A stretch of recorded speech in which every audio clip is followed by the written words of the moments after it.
Item ಯಾವುದೇ ಇರಲಿ try ಮಾಡಿ ಆಚಿ ಚಿಕನ್ ಮಸಾಲಾ. ಮತ್ತು ಆಯುರ್ವೇದ, ವೈದ್ಯಶಾಸ್ತ್ರ, ಜೊತೆಗೆ ಮಾರ್ಕೆಟಿಂಗ್ ಮಾಡ್ತಕ್ಕಂಥವ್ರು, ಇವರೆಲ್ಲರಿಗೂ ಮಾತು ಮತ್ತು ಅವರ ಟ್ಯಾಲೆಂಟು ಈ ಒಂದು ಟ್ಯಾಲೆಂಟು, ಮಾತು ಇದೆಲ್ಲ ಚೆನ್ನಾಗಿ ಬಂದ್ರೇ ಇದೆಲ್ಲ ಮಾಡೋಕ್ಕಾಗತ್ತೆ.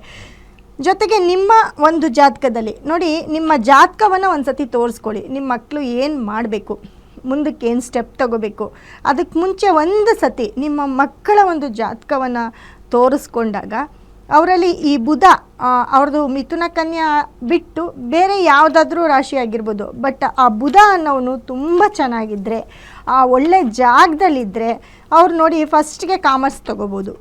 ಬುಧ ತುಂಬ ಚೆನ್ನಾಗಿರಬೇಕು.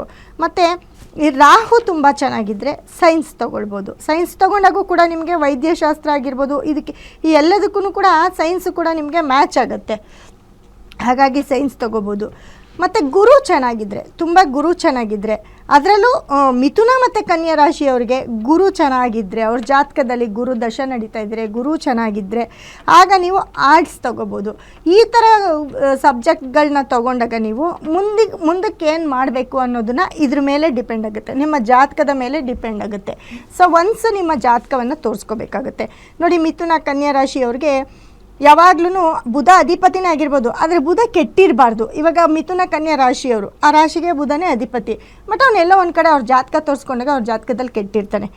ಆಗೇನು ಮಾಡಬೇಕು, ನಿಮಗೆ ಬುಧ ಕೆಟ್ಟಿದ್ರೆ ರಾಹು ನೋಡಬೇಕಾಗತ್ತೆ. ಸೊ ರಾಹು ನೋಡಿ, ರಾಹುಯಿಂದನೂ ಇದು ಡಿಪೆಂಡ್ ಮಾಡ್ಕೊಳ್ಬೋದು. ಜೊತೆಗೆ ಗುರು ನೋಡಬೇಕಾಗತ್ತೆ. ಗುರು ಚೆನ್ನಾಗಿದ್ದಾಗ ಹೇಳಿದ್ನೆಲ್ಲ ಸೈನ್ಸ್ ಮಾಡ್ಕೊಳ್ಬೋದು ಅಂತ. ಈ ರೀತಿ ಯಾವ ಗ್ರಹ ನಿಮಗೆ ತುಂಬ ಸಪೋರ್ಟ್ ಮಾಡ್ತಾನೆ ಅನ್ನೋದ್ರ ಮೇಲೆ ಡಿಪೆಂಡ್ ಆಗುತ್ತೆ. ಯಾವ ಕೋರ್ಸ್ ತೊಗೊಳ್ಬೇಕು ಅನ್ನೋದು ಇದ್ರ ಮೇಲೆ ಡಿಪೆಂಡ್ ಆಗುತ್ತೆ.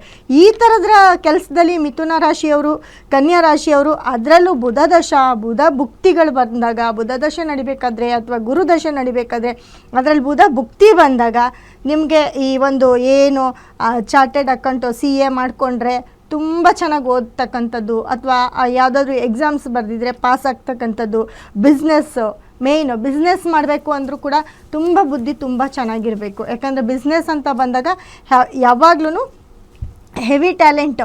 ಯಾವುದಾದ್ರೂ ಎಲ್ಲರೂ ಅಷ್ಟೇ, ಬಿಸ್ನೆಸ್ ಮಾಡೋರೆಲ್ಲ ₹1, ₹2, ₹4 ಈ ಥರ ಹೆಚ್ಚಿಸ್ಕೊಳ್ತಾ ಹೋಗ್ತಾರೆ. ಅದು ಅವ್ರಿಗೇನಾಗುತ್ತೆ, ನೋಡಿದ ತಕ್ಷಣ ಅವ್ರಿಗೆ ಕ್ಯಾಪ್ಚರ್ ಮಾಡ್ಕೊಳ್ತಾರೆ.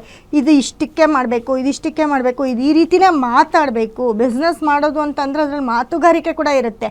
ಅದರಲ್ಲಿ ಹೀಗೆ ಮಾತಾಡಬೇಕು, ಹೀಗೆ ಇರಬೇಕು ಅನ್ನೋದು ಒಂದು ರೂಲ್ಸ್ ಇರುತ್ತೆ. ಅವ್ರ ಕಣ್ಣಲ್ಲಿ ನೋಡ್ತಾನೆ ಅವ್ರ ಬುದ್ಧಿಗೆ ಅವ್ರಿಗೆ ಸ್ಟಾರ್ಟಪ್ ಆಗುತ್ತೆ, ಹೀಗೆ ಮಾಡಬೇಕು ಅಂತ.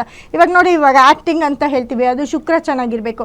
ಆ್ಯಕ್ಟಿಂಗ್ ಮಾಡಬೇಕಾದ್ರೆ ಏನು ಮಾಡ್ತಾರೆ, ಒಬ್ಬರು ನಮ್ಗೆ ಹೇಳ್ಕೊಡ್ತಾರೆ ಹೀಗೆ ಮಾಡಿ ಅಂತ. ಒನ್ಸ್ ಹೇಳ್ತಾರೆ, ಎರಡನೇ ಸತಿ ಹೇಳ್ತಾರೆ, ಆಮೇಲೆ ಅದನ್ನ ನೋಡ್ತಾ ಏನು ಮಾಡ್ತಾರೆ, ಇವ್ರು ಮಾಡೋಕ್ಕೆ ಶುರು ಹಚ್ಕೋತಾರೆ. ಅವ್ರು ಹೇಳ್ಕೊಡೋರ್ಗಿಂತ ಇವ್ರು ಮಾಡೋರು ಇನ್ನೂ ಚೆನ್ನಾಗಿ ಮಾಡಬೇಕಾಗುತ್ತೆ. ಅದು ಅವರಲ್ಲಿ ಆ ಕ್ವಾಲಿಟಿ ಇರುತ್ತೆ. ಒಂದು ಶುಕ್ರನ ಒಂದು ಕ್ವಾಲಿಟಿ ಇರೋದಕ್ಕೆ ಅವ್ರು ಆ್ಯಕ್ಟಿಂಗ್ ಚೆನ್ನಾಗಿ ಮಾಡ್ತಾರೆ, ಬಟ್ ಅವ್ರು ಹೇಳಿಸ್ಕೊಂಡೇ ಮಾಡ್ತಾರೆ. ಆದರೆ ಬುಧ ಚೆನ್ನಾಗಿದ್ರೆ ಹಾಗಲ್ಲ. ಬಿಸ್ನೆಸ್ ಅಂತ ಬಂದಾಗ ಬಿಸ್ನೆಸ್ನ ಯಾರು ಹೇಳ್ಕೊಡೋದಿಲ್ಲ, ತನ್ನಂತಾನೇ ಬರಬೇಕು.